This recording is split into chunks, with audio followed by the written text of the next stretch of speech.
All right, guys, in today's video, we're going to talk about how to power your accessories for your Can-Am X3. I'm going to show you a couple of different things you can do to get power and also to protect your electrical system to prevent fires and problems down the road. So let's check it out.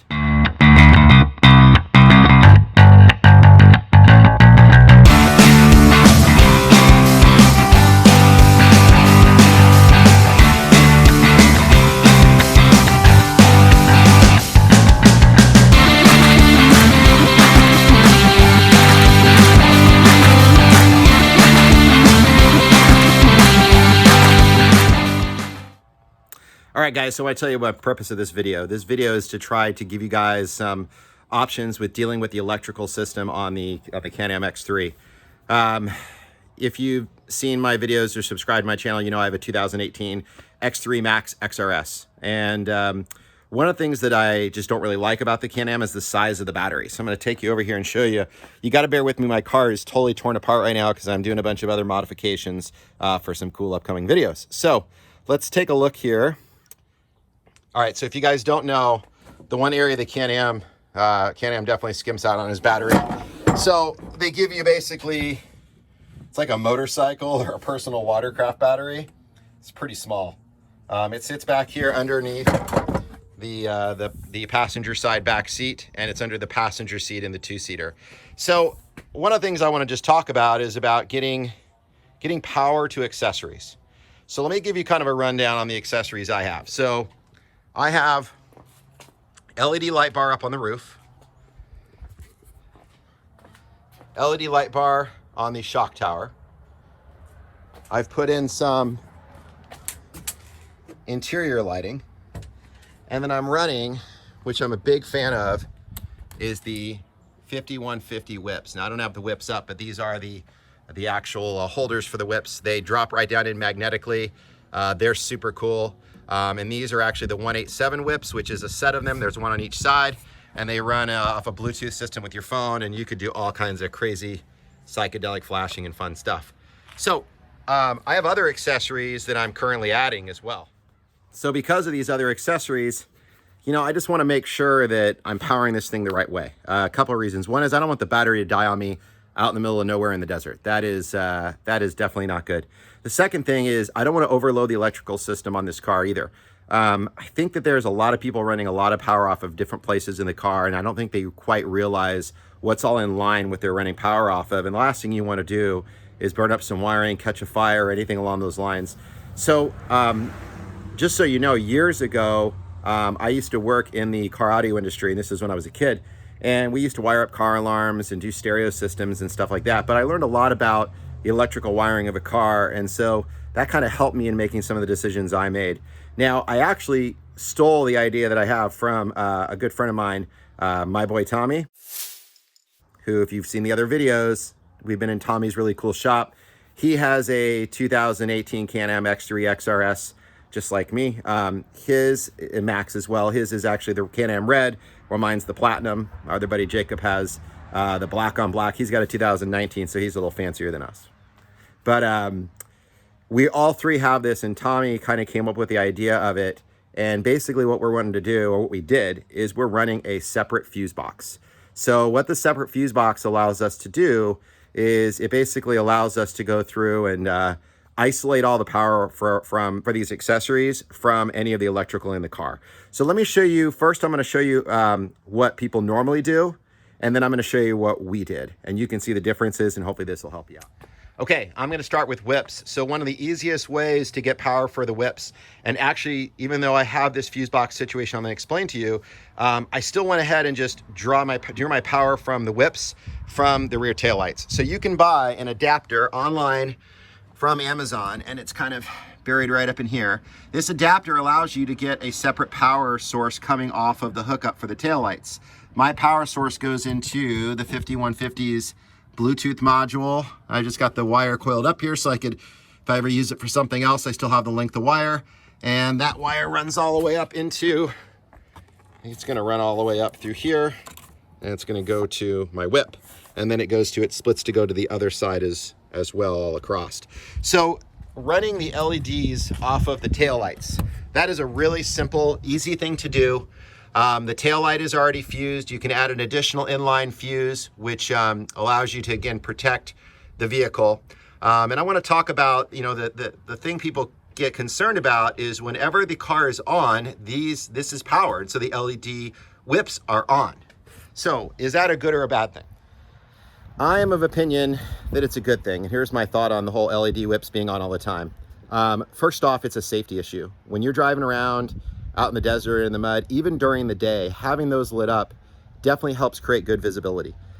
We go out to the desert, and I mean, there's times when that desert is crazy dusty and we're blowing through that dust and we're running all of our lights, even in the middle of the day with that dust. It just helps create a lot of safety. Now, some people would say, well, what is that going to do to the life of your whips? Well, here's the funny thing about that. The 5150 whips I'm running, and a lot of the really good companies, you know, you get the stuff out of China, a lot of them work great. There is not going to be any real warranty support on them. With the 5150s, you got a lifetime warranty, including accidental stuff, like if you drove into your car into your trailer or your garage with the whip still up and it breaks them, they cover them. But they're rated for 50,000 hours. So let's put that in perspective. Find me a Can-Am that has 50,000 hours on it. Its engine's going to be shot or have to have been rebuilt. So it's going to be kind of one of those things that the lighting is going to basically outlast your motor. So I don't look at it as a negative thing by any means. And I think it's a good safety issue. It's a simple setup. The wiring's really, really easy. So in my opinion, running them off the taillights is a great idea. Now, if you don't want to run them off the taillights, then you're going to have to run a switch up front and you're going to run wiring through the tunnel. So let me show you what that looks like and give you some spots of where you can get power for your whips and your other accessories as well, if you don't want to run off the taillight for the whips. All right, guys, so for accessing power for your LED whips or any other accessories, let me show you some of the choices that you're going to have. So one option, of course, is to go straight to the battery. You can tap right into the battery and then you would run your wiring through your tunnel. So the tunnel runs all the way up. It's like a center console. It runs all the way up through. So you can run the wiring all the way up, hook up your switches up here, and then of course have wiring going back in power, going back to your LEDs or up front. The other option you have is you can work right off of what they call the bus bar, the infamous bus bar. Guys talk about this all the time on the threads and the forums. So the bus bar is something that Can-Am has left in here. It allows you to access power right here up front. So let me show you a little bit how it works. There is a little cover that comes off and you've got your ground down here. And then if I remember correctly, this one, I think, yeah, this one's power or ignition. So this one basically is only power when the key's on, and this one is power all the time. This is a hot power. So what you can actually do is if you wanted solid power all the time, you've got them. If you wanted switched on ignition, you can do that as well. So I definitely recommend, because of the size of the battery, everything you do, you should definitely do it on ignition. That's really what you should be doing. I mean, if you leave a switch accidentally on, you're going to drain that battery down very, very quickly. Now, another option that you have for accessing power, and I'm going to swing us around over here. Oops. You're going to go to the front door, driver's side.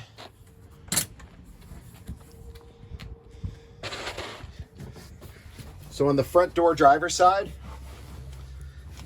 up underneath here, and again, this is a real mess right now. I'm actually in the process, like I said, of installing some new things. Back up in here, you actually have a switch up there you can tap into. And they sell little switches and things that are gonna allow you to do that. So you could actually tap into right here. They actually give you a switch. You don't have to cut the connectors or anything. You just plug in. It's kind of like a little wire. They call it a pigtail. And that'll allow you to access power to your accessories as well. Now, in my opinion, again, I don't like running power off of the actual ignition system, or not ignition system, I'm sorry, but the wiring off of the Can-Am. So again, what we decided to do, and again, my wiring's messy, I'll show you, it'll be cleaned up later.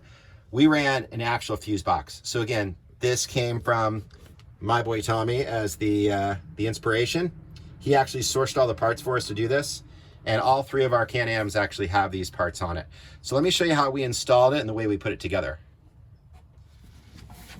Okay, so the way we did this is we actually took our nice heavy gauge negative and positive wires. We ran them all the way up through the tunnel to that fuse box I showed you. The power has an inline circuit breaker. which you can kind of, can't really get a shot at it, but I believe it's like, I think it was 50 amps is what we put together. And then we also ran off of the ground, a little jumper off the ground. And what this allows us to do, sorry, I gotta navigate this seat for you guys. So we ran a relay. So what the relay does is the relay basically ties in with the ignition system of the car. So what happens is this fuse box is not live unless the ignition of the car is live. Down here, I ran an extra loom of wiring. So if I ever need to run some additional wiring up front, I already have 3 wires for additional future accessories as well. Now, the reason I have it torn apart is I need to run some separate wiring that's gonna run up through here with some of these other accessories, which I'll show you in these future videos. So this positive and negative, those heavy gauge positive and negative wires are running in a loom I created, and they go all the way up, down, up underneath. And this is where they end up. So they end up at our fuse box. So this is we got it off of Amazon. This is a little 6-port fuse box. They make other sizes. We felt like 6 was pretty good. That's quite a few accessories. Tommy made it a mount. It's an aluminum plate that's up here with a C-clamp that actually bolts from the backside into like a support frame rod or something. It's like a little subframe rod that runs across there. So and again, the wiring is a little messy. I'm gonna clean all this up. But what this is allowing us to do is we now have this guy tapped into that little pigtail I was telling you about earlier, that place you can access power from. So I bought the pigtail, we tapped into it, and then that works off of the relay. So what happens is when we turn our ignition on and the car is running, this fuse box then becomes hot, but it's drawing power directly from the battery. It is not in line with any of the Can-Am's factory wiring in any way. So what this is gonna make sure we're doing is we're never gonna potentially overload the system. So right now, I actually have my light bar, I have those interior lights, I've got the little front light bar, all of that is running off of that fuse box.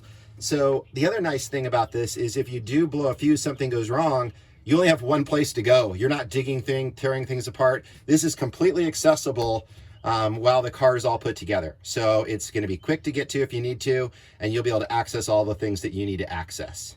So that's pretty much the main thing I wanna show you on this video, is I wanted to give you guys an alternative option. So the components we used for this were, we bought the fuse box, we bought the wiring, that big heavy gauge wiring that runs all the way to the back, the relay I showed you back there, the pigtail that ties in up here, and then I also used the pigtail for my LED whips as well.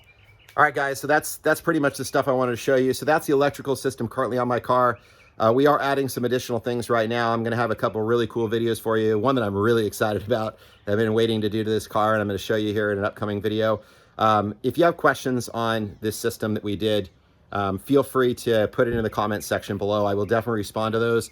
I'm gonna try to go through and add some of the links on Amazon where I got these components.